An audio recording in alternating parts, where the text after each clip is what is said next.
আসসালামু আলাইকুম। কয়েকদিন আগে দেখলাম ফেসবুকে যে রমজানের আগেই দ্রব্যমূল্যর দাম কমানো হবে। খুব ভালো উদ্যোগ। এভাবে প্রতি বছরই এভাবে দেখা যায় মন্ত্রী মহোদয়রা, সচিব মহোদয়রা এভাবে উদ্যোগ নেন। কিন্তু তেমনভাবে এই যে কমানো হয় এমন দেখা যায় না। আর আমরা সাধারণত দেখি যে কৃষকের যেগুলো উৎপাদিত পণ্য, আলু, পটল, পেঁয়াজ, তরকারি, বেগুন ইত্যাদি, এগুলো একটু দাম বেড়ে গেলে এগুলো কমানোর উদ্যোগ নেওয়া হয়।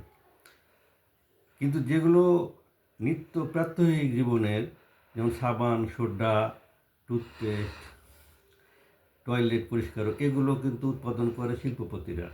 কিন্তু শিল্পপতিদের উৎপাদিত দ্রব্যাদির মূল্য কমানোর কোনো উদ্যোগ নেওয়া হয় না। ওই কী করা হয়, ওই গরিব কৃষকদের ধরা হয়। কৃষকদের যেগুলো পণ্য উৎপাদন, এগুলো সাধারণত পচনশীল জিনিস। এগুলো তারা কিন্তু খুব ইচ্ছা করেই যে তারা বৃদ্ধি করে এটাও না। যেমন বেগুন 80 টাকা কেজি হয়েছিল, এখন সেই বেগুন 20 টাকা কেজি হয়েছে। এটা কেন হয়েছে? এটা যোগানের উপরে নির্ভর করে। কৃষকরা যখন তাদের পণ্য উৎপাদন বেশি করে, তখন যোগান যখন বেশি হয় তখন এমনি অটোমেটিক্যালি দাম কমে যায়। বাংলার কৃষকরা কিন্তু কিন্তু সাধু, অসাধু না। অসাধু কারা? যারা সিন্ডিকেট করে। আর কৃষকদের এমন ব্যবস্থা করে দিতে হবে, তাদের উৎপাদিত পণ্য যেন বাজারে তারা এনে নিজে বিক্রি করতে পারে, কোনো দালাল ছাড়া। এটা সাধারণ মানুষের কথা, সাধারণ কৃষকদের এটা অভিপ্রায়। কিন্তু আমরা সবসময় দেখি এই কৃষকদেরকে নিয়ে শুধু ব্যস্ত। কৃষকরা এই আলুর দাম বাড়ালো, পটলের দাম বাড়ালো, পেঁয়াজের দাম বাড়ালো। কৃষকদের জিনিস সবসময় আপ ডাউন করে, তাদের উৎপাদিত পণ্য এবং সরবরাহের উপর নির্ভর করে। কিন্তু আমাদের জনসাধারণের দাবি সরকারের কাছে এই যে যেগুলো উৎপাদিত পণ্য যেগুলো কারখানাতে হয়, এই কারখানার মালিকরা হয় শিল্পপতিরা।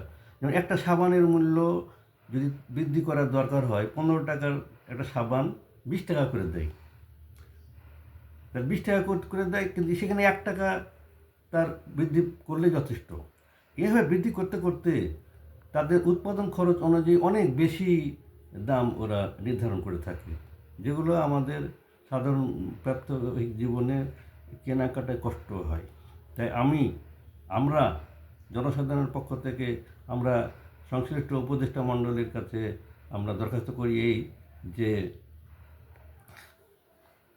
দ্রব্যের খরচ অনুযায়ী, উৎপাদন খরচ অনুযায়ী যদি শিল্পপতিরা দাম নির্ধারণ করেন, সেটা যদি একটু ভোক্তা অধিকার আইন সংরক্ষণ আইন অধিদপ্তর যদি একটু তদারকি করে, তাহলে আমার মনে হয় এটা জনগণের জন্য খুব উপকার হয়।